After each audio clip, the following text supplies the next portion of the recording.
Salut tout le monde, c'est Ali. Et je continue mon rattrapage pour le RPG Week.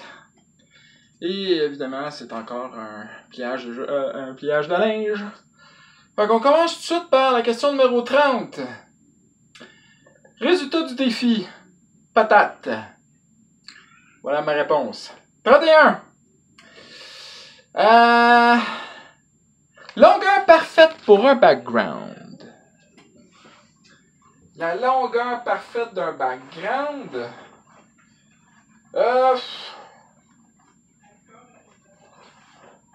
Généralement, quand je prépare un nouveau personnage, je fais une background d'à peu près une page. Mais attention, ce n'est pas une page remplie du début jusqu'à la fin. C'est une page avec des notes à gauche et à droite. Souvent, mettons que je fais quelque chose de Pathfinder, ben, je m'en sers aussi beaucoup de cette page-là pour genre, je prends des notes, je prends plein de choses. Il faut d'abord et avant tout, faut que j'aie un concept. Okay? Faut que j'aie une idée de concept. Ça peut être la classe, ça peut être une image, ça peut être voyons un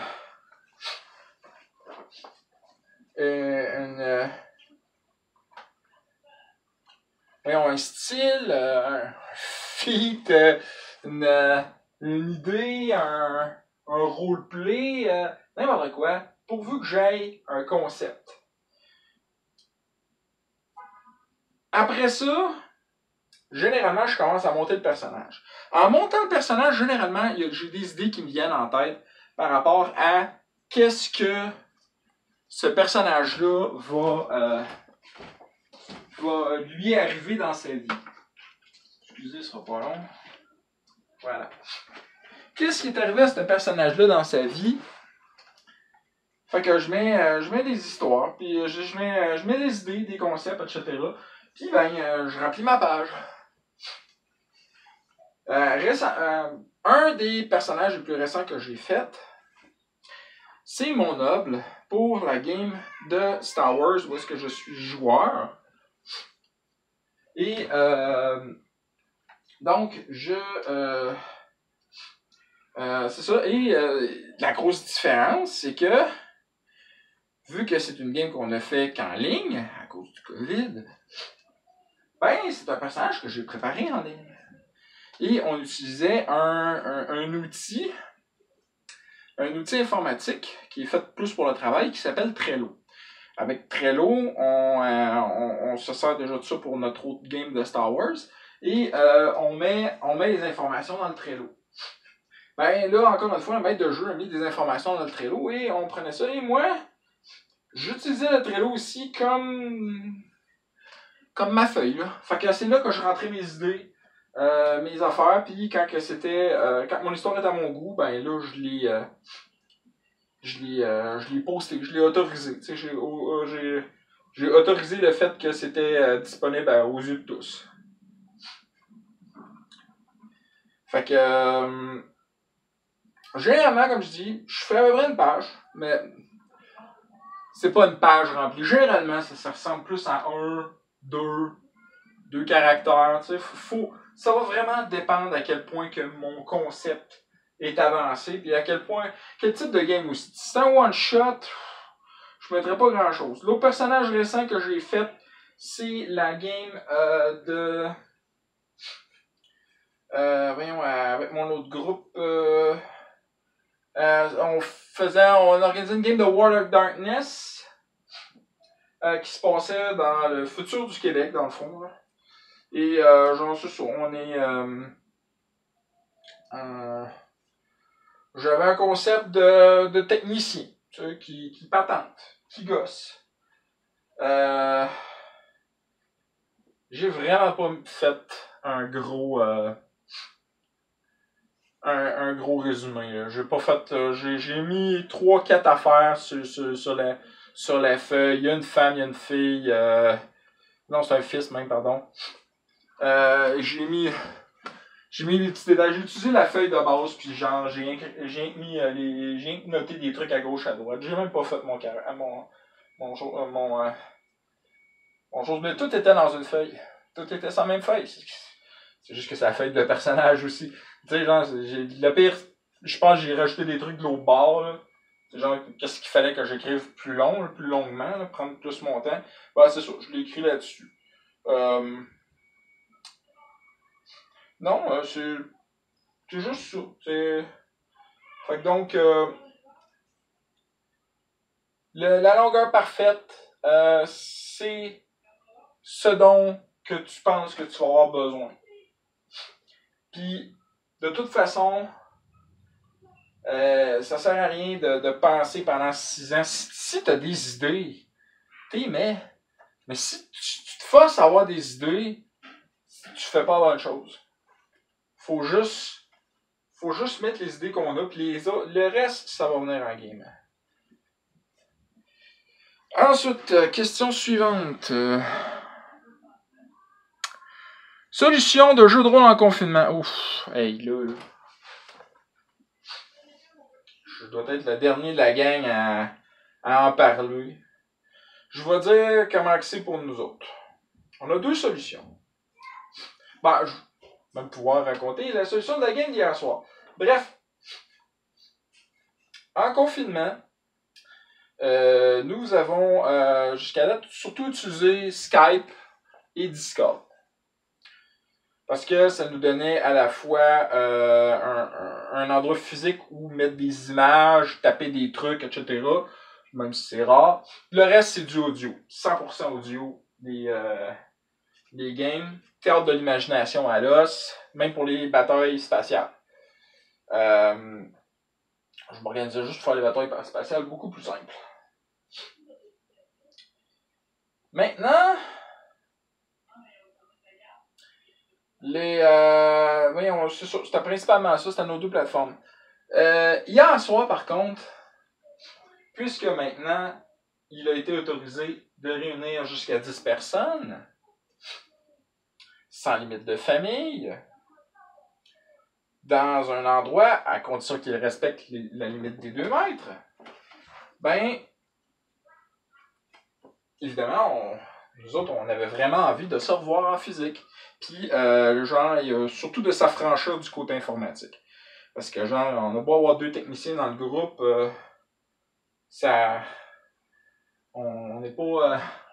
c'est pas nous autres qui gèrent la connexion à Internet des autres, là, tu sais. Ou même leur équipement, tu sais. Fait que les 2 autres ont vraiment beaucoup de problèmes techniques. Fait que... on a... donc, bref, c'était vraiment vital pour eux autres. Et Marianne, la seule de la gang, dans le fond, qui a une maison, même si c'est un condo, a ce qu'on appelle communément un carport, un endroit où stationner sa voiture, qui est à l'abri de la pluie, mais qui n'a pas de vrai mur, tu sais, c'est quand même à l'air libre. Et c'est spécifié qu'on a le droit de se réunir à l'extérieur. Donc, techniquement, c'est à l'extérieur, même si c'est en dessous de quelque chose. Fait que, donc, s'il pleut, ben, on est protégé. Si... on est moins protégé du vent et du froid, par exemple. Mais bon, on s'était équipé dans la conséquence. Fait que donc, elle a installé 3 petites tables pour les 3 joueurs. Elle, Vincent et Gabi. Et une grande table pour moi. Parce qu'en tant que maître de jeu, j'avais beaucoup plus de choses à mettre. Et encore là, je ne m'en suis pas servi à la pleine capacité. Je sens que je vais m'en servir pour faire des batailles spatiales de cette façon de faire-là parce que ça va super. Donc,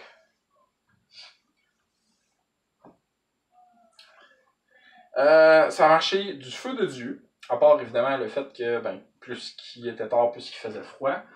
Puis ben, ça a descendu pas mal bas. Il faisait assez fret, tu sais, genre, il faisait 15.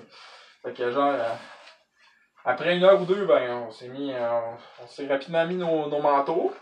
Moi, ça m'a pris au moins 2-3 heures avant que je mette mon manteau. Puis après ça, ça descendait vraiment vite. Puis là, c'est genre, en fait, j'avais mis mon chandail. Puis là, après ça descendait assez vite. Il fallait que je mette mon manteau. C'était pas si pire, mais je commençais à avoir vraiment fait. On a fini à 10h30. Commencé à 7h.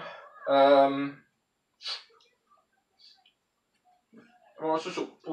Puis ça a bien été. C'était un beau retour. puis dans les règles de l'art. Fait que, en confinement, même en personne, il y a moyen de faire. Fait que c'est ça notre façon de faire en confinement. Blague de jeu de rôle. Racontez-moi une bonne blague de jeu de rôle. Mon Dieu. J'ai pas une. D'habitude, j'ai plein. On fait toujours plein de jokes, là. Mais c'est parce que, à dehors du contexte, c'est tellement difficile. C'est tellement dur de faire un joke paf de même sans le contexte. T'sais, une blague de jeu de rôle, ça fait autre chose. On sort souvent la joke, ce qui se passe au chalet reste au chalet. Ce qui se passe autour d'une table de jeu de rôle. Faut vraiment que tu sois en train de jouer un jeu de rôle pour pouvoir bien la comprendre. Fait que genre, y a rien qui me vient à l'esprit, là, mais des jokes, il y en a tout le temps. Des situations cocasses, il y en a toujours. Par contre, c'est pas tant que ça relevant à la situation actuelle. T'sais, ça arrive, oui, mais il y a autant de jokes de hey, tu vas t'étouffer avec tes chips, ces affaires la même, que de jokes de fait réels, genre extrêmement drôles et tout le tralala. Tu sais, rien.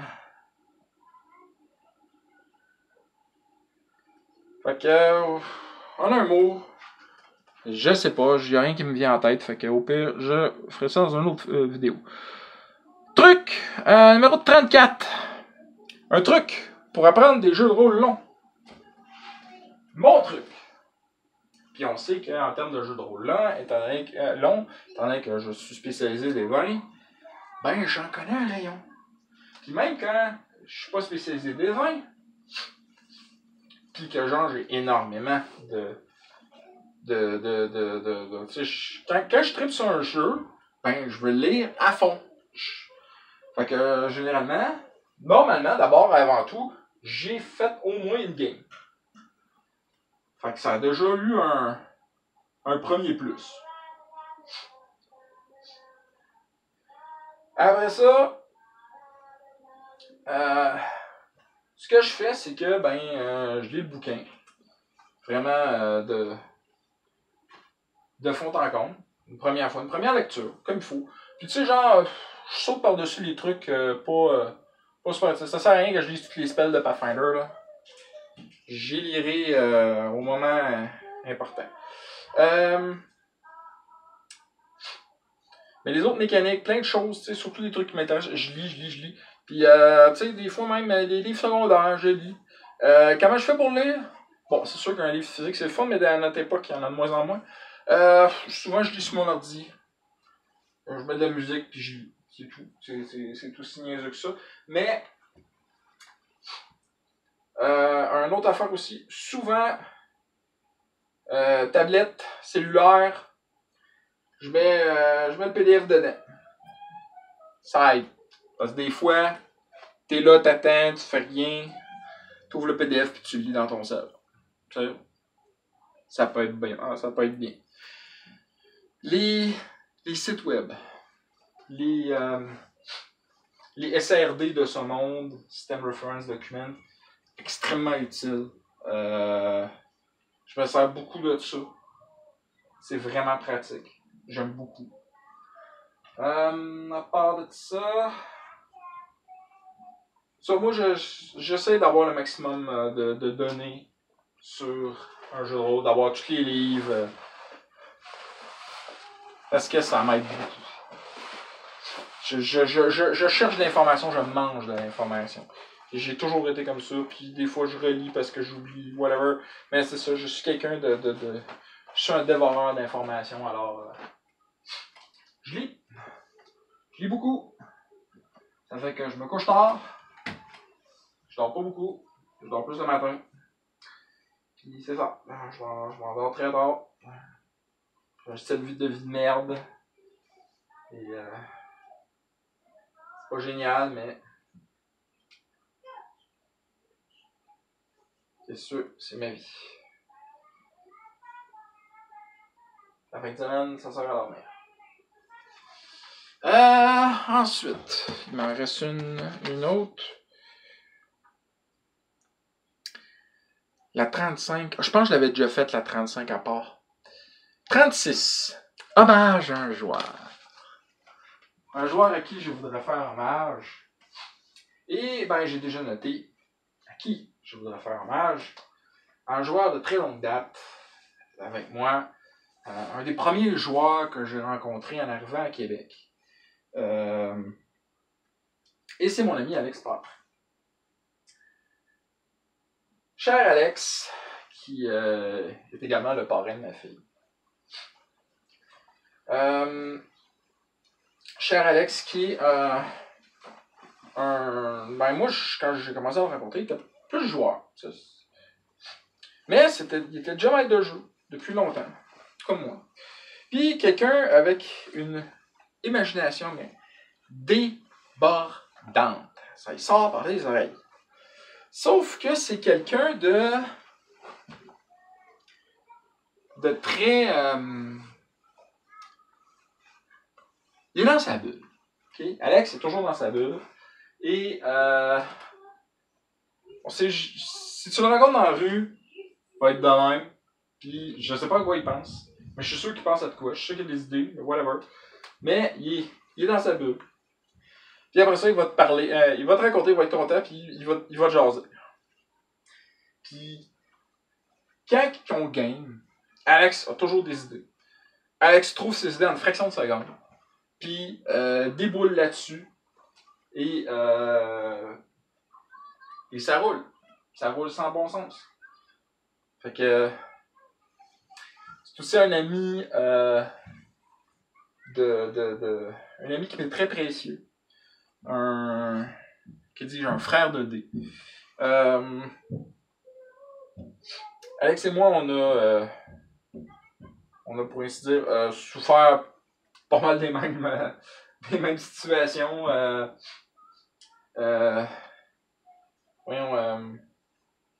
On a joué ensemble pendant 15 ans. Ouais. C'est 15 ans jouer avec les mêmes personnes. Tu sais,